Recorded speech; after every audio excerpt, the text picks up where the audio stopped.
si je peux résumer les raisons pour lesquelles nous nous rencontrons, c'est deux choses.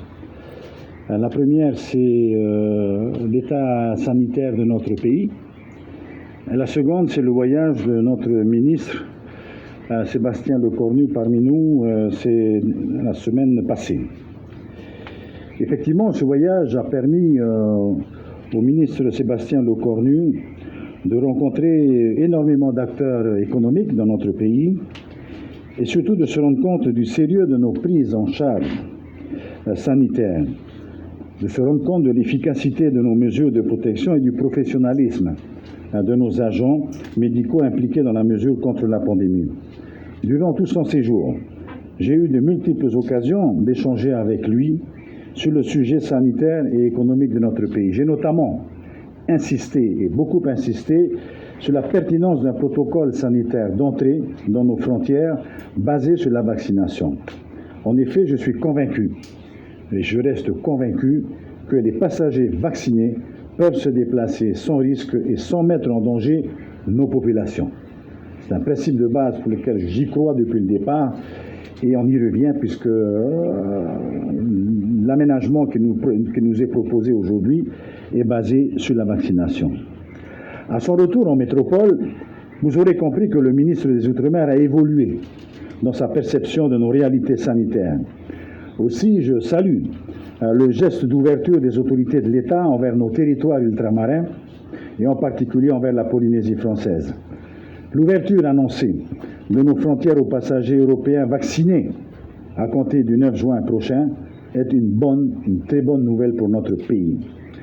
Car attendre, et je crois que le ministre l'a bien compris, cela signifie plus d'argent public pour les aides à l'emploi, plus d'argent public pour les aides aux entreprises et surtout moins de cotisations sociales et donc moins de recettes pour la CPS. À cet égard, je vous affirme que le pays a consacré des moyens budgétaires énormes, plus de 6 milliards pour le premier semestre, pour soutenir nos secteurs économiques. Ces moyens financiers déjà réservés et prévus s'éteindront au cours de cette année 2021 et probablement d'ici le mois de septembre 2021. Nous avons donc intérêt à ce que l'activité économique reprenne sur un rythme progressif suffisant pour se substituer aux mesures d'aide en voie d'épuisement financier. Seul le retour au travail, dans le respect des gestes barrières, peut nous permettre d'éviter une crise financière et une crise sociale sans précédent. Pour en revenir à notre situation sanitaire, c'est la deuxième raison pour laquelle nous nous voyons aujourd'hui. Donc le 2 mai dernier, nous avons ouvert à nouveau nos frontières aux touristes américains présentant un certificat de vaccination valide. Pour accueillir nos visiteurs, nous avons déployé un protocole sanitaire particulièrement important. Et effectivement, pour les voyageurs venant d'Europe, l'ouverture de nos portes a été limitée. Force est de constater qu'après 3 semaines d'ouverture, il n'y a eu aucune explosion de ces variants chez nous, en Polynésie, variants d'origine extérieure. Par contre, il est vrai, je veux le dire parce que je crois que vous le savez, localement, nous avons constaté parmi les élèves du collège d'Afreitou la formation d'un cluster, heureusement circonscrit à ce jour, et ceci dû au coronavirus non variant. Par ailleurs, depuis l'ouverture de nos frontières en début de mai, la situation sanitaire de la Polynésie est restée très satisfaisante. Nous enregistrons une faible progression du virus avec 3 à 7 nouveaux cas positifs par jour. Un niveau limité de malades en réanimation. Malheureusement, un patient nous a quittés ces derniers 48 heures. En résumé, mes amis, notre situation sanitaire est bien maîtrisée et reste stable à un niveau faible. Ceci démontre que le protocole a bien fonctionné et fonctionne bien. 3 cas ont été relevés positifs à J0, avec le prélèvement à leur arrivée, et pour l'heure, aucun cas n'a été relevé à J+4. Au bout de 3 semaines d'ouverture, Nous prétendons affirmer que le protocole sanitaire, combinant à la fois une vaccination complète, un test PCR à J-3, un test antigénique à J0, puis un test PCR à J+4, s'avère d'une grande efficacité pour la protection de notre pays.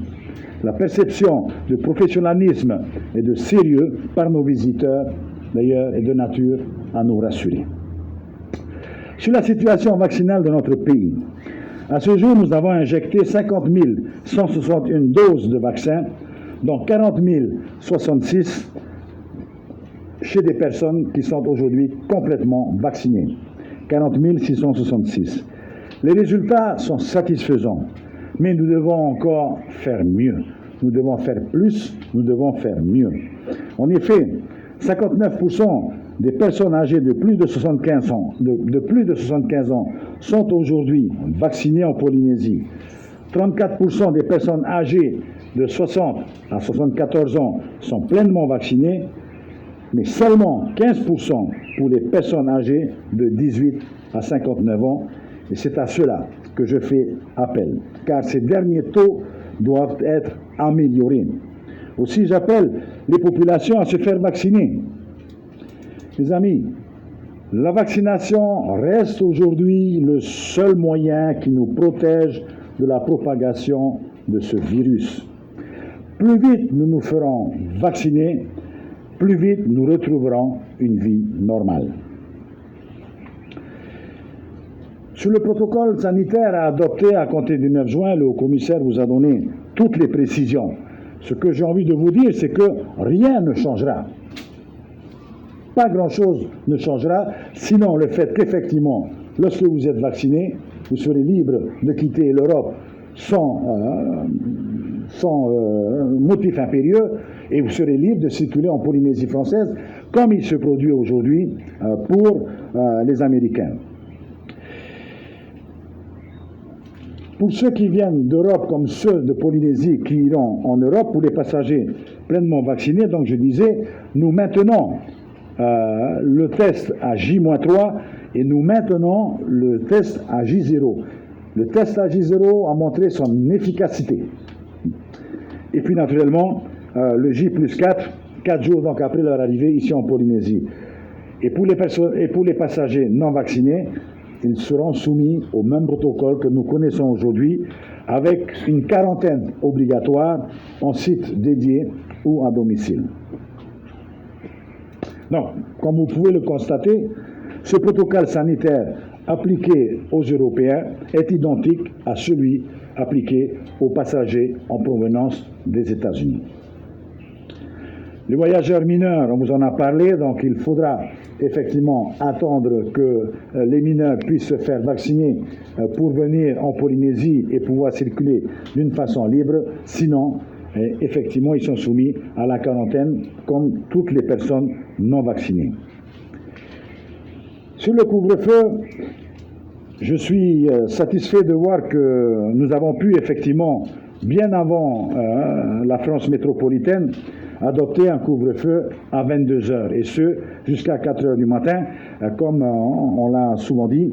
C'est une dérogation qui nous a été octroyée et une délégation qui a été donnée au commissaire.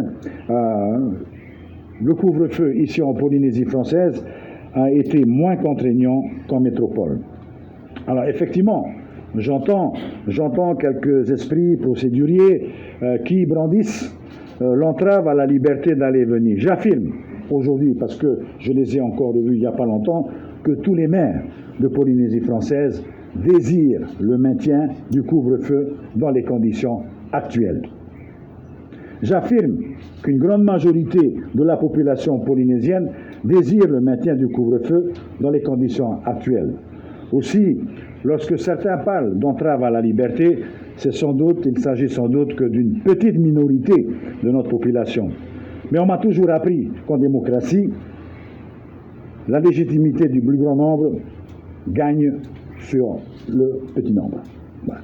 Donc, ce que je veux dire par là, c'est qu'aujourd'hui, nous continuons donc à bénéficier des mesures qui nous sont imposées depuis le départ, et c'est aussi en faveur des populations de la Polynésie qui font le constat comme moi-même que l'état sanitaire du pays va mieux, que le calme est revenu dans le pays, il y a moins d'accidents de la route, il y a moins de dérapages dans nos quartiers, et cela, bien sûr, n'est que favorable à la vie de notre société.